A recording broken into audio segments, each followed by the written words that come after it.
I'm giving myself 30 days to pass the hardest subject in pharmacy school, pharmacology. Hi, I'm Alexa, and I'm a third year pharmacy student, and this is day 1 out of day 30 of Daily Dose of Pharmacology Review.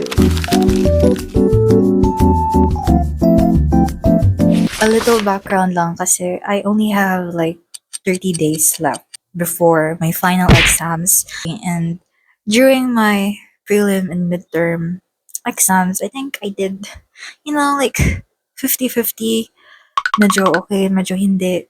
But then, time I received my grades and I viewed my grades, oh my gosh, I think I really need to push more, give studying, give effort more to studying this subject. Just got back then sa boarding house ko, and yes, this is how I look.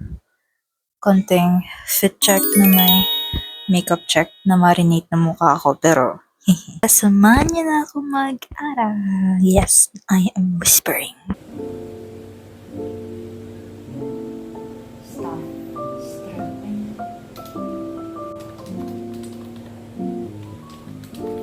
Staff aureus strengthening. Bacteria pretty.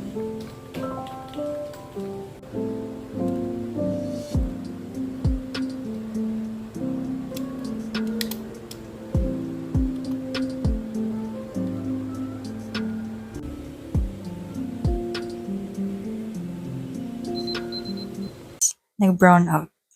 At least, diba, tapos na ako mag-review. See you for day 2.